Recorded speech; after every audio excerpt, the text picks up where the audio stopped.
नमस्कार, आप सभी का बहुत बहुत स्वागत है मेरे इस खास डिजिटल प्लेटफॉर्म प्रभात ऑफिशियल न्यूज़ में। और आज हम चर्चा करने जा रहे हैं देश के अंदर एक कंपनी के बारे में। उस कंपनी के बारे में जो देश के अंदर अपना बिजनेस चलाती है, इसी भारत देश के अंदर अपना व्यापार करती है, इसी भारत देश के अंदर अपना सब कुछ उसने बिठा रखा है। तमाम चीज़ें उसे भारत पर छोड़ रखा है, भारत के बाज़ारों पर, लेकिन उसे भारत की संस्कृति पसंद नहीं है। हम बात करने जा रहे हैं लेंसकार्ट। ये जो चश्मा आप देख रहे हैं, शायद मैं आने वाले समयों में लेंसकार्ट का चश्मा न लगाऊं, क्योंकि जो बातें सामने निकल के आ रही है उससे आने वाले समय में लेंसकार्ट का उपयोग भारत के लोग नहीं करेंगे, ऐसा मुझे उम्मीद है। और ऐसा चंद दिनों में देखने को मिला है जब लेंसकार्ट को अपने औकात का पता चल गया है। लेंसकार्ट कितने पानी में है उसको अब आभास हो चुका है। उसने किया क्या था, दरअसल एक गाइडलाइंस जारी कर रखा था। उस गाइडलाइंस के अंदर बता रखा था कि आप तिलक नहीं लगा सकते हैं, आप शिखा यानी चोटी नहीं रख सकते हैं, लेकिन आप हिजाब पहन सकते हैं। बड़ा अजूबा उसने गाइडलाइंस बना रखा था। अब सवाल यह उठता है कि भारत के अंदर, भारत में रह करके व्यापार करने वाले कंपनियों का आखिर हिम्मत इतना कैसे हो जाता है कि वो अपने कर्मचारियों पर भारत की संस्कृति से खिलवाड़ करे। भारत की संस्कृति को वो ऐसा तो नहीं कि नहीं जान रहा है, भारत में ही ना पैदा हुआ होगा, फिर तो भारत की संस्कृति से खिलवाड़ क्यों? आप जो चश्मा लगाने जाते हैं, चश्मा खरीदने जाते हैं बाज़ारों में, तो आप दुकानदार से बोलते हैं कि हमको सबसे बेहतर कंपनी का चश्मा दिखाइए, तो वो आपको सबसे पहले प्रीफर करता है कि आप अमुक अमुक कंपनी का करते हैं।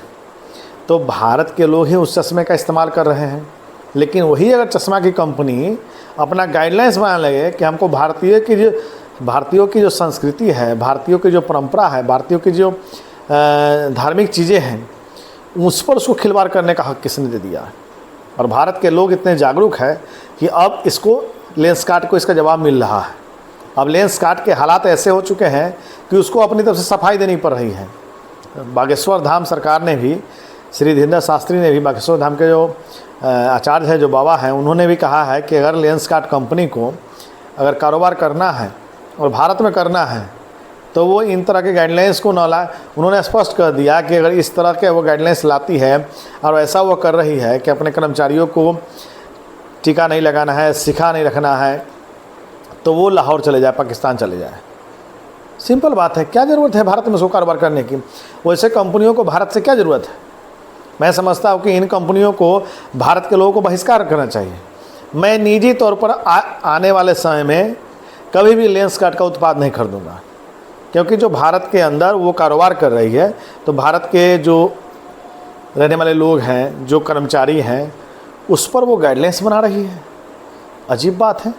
यह समझ से परे है कि भारत में रह करके भारत के परंपरा से खिलवाड़ करने की कितनी हिम्मत उसमें हो गई।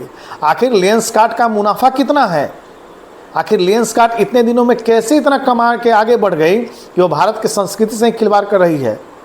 आखिर लेंसकार्ट कैसे व्यापार कर रही है? आखिर कितना पैसा कमा रही है कि उसे यहाँ के संस्कृति से खिलवाड़ करने का उसको पावर हो गया, उसकी हिम्मत हो गई? बड़ा अजीब बात है। आखिर लेंसकार्ट भारत के लोगों से नहीं व्यापार करती है, फिर भारत के लोगों को भी इसका बहिष्कार करना चाहिए, और बहिष्कार लोग कर रहे हैं। मैं खुद लेंसकार्ट कंपनी का आने वाले समय में तो खैर कोई उत्पाद नहीं कर दूंगा, इतना तो तय है। लेकिन आप लोग भी इस चीज़ को समझिए। आपके मित्र, आपके समाज के लोग, आपके भाई, आपके रिश्तेदार, वो लोग अगर लेंसकार्ट कंपनी के अंदर में काम कर रहे हैं और वो गाइडलाइंस बना रही है कि अभी टीका कभी नहीं लगा सकते हैं, शिखा कभी नहीं रख सकते हैं, चंदन नहीं लगा सकते हैं, तो समझिए उस कंपनी के अंदर की क्या पॉलिसी है, वो क्या करना चाह रही है भारत के अंदर। एक कारपोरेट के नाम पर जो ये खेल चल रहा है, कारपोरेट के नाम पर जो गाइडलाइंस बनाए जा रहे हैं, इस कारपोरेट से न जाने वो कौन सा व्यापार कर रही है।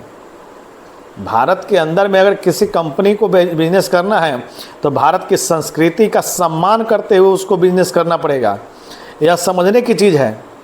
और महज चंद दिनों में लेंसकार्ट भी समझ चुका है कि उसने जो गाइडलाइंस बनाए थे यहाँ के लोगों के लिए, अपने कर्मचारियों के लिए, और वो जब गाइडलाइंस लीक हुआ, लोगों में आया, सोशल मीडिया में आया, तो उसकी हैसियत कहाँ आ गई? अजीब सिस्टम लगा रखा है कॉर्पोरेट के नाम पर, tie batch shirt pant system. आप सर्विस दीजिए ना, आपके बेहतर अगर सर्विस होंगे तो लोग ज़रूर पसंद करेंगे। इस तरह के उजूल फजूल अगर आप नियम लगाएंगे, मान लीजिए आप किसी देश के अंदर व्यापार करना चाहते हैं और वहाँ इस तरह के चीज़ों को आप सामने रखते हैं, वहाँ के संस्कृति के विरुद्ध काम करते हैं, तो वाकई में आपकी दुर्गति होनी तय है। वही दुर्गति जैसा कि लेंसकार्ट का चंद दिनों में हो चुका है और आने वाले समय में भी होगा, क्योंकि जिस तरह से लेंसकार्ट का यह गाइडलाइंस था, खासकर सनातनियों के लिए, हिंदू धर्म मानने वाले लोगों के लिए यह समझ से परे है।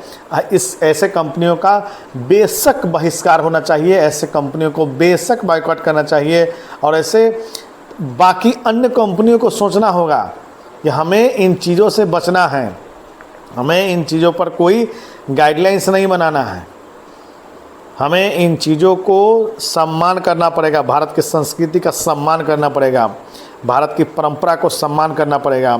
बाकी कंपनियां भी यह समझ ले कि यदि भारत में वह कारोबार करना चाहती है तो यहाँ के संस्कृति को, यहाँ की परंपरा को, यहाँ के जो करोड़ों वर्ष पुराने चले आ रहे हैं परंपरा है, संस्कृति है, उसको सम्मान करना पड़ेगा, थोपना नहीं पड़ेगा। यदि थोपेंगे तो परिणाम क्या होगा। मैं किसी कंपनी का विरोध नहीं करता, लेकिन वैसे कंपनियों का बड़ा विरोध करता हूँ जो इस तरह की इजुल फजूल गाइडलाइंस लाते हैं।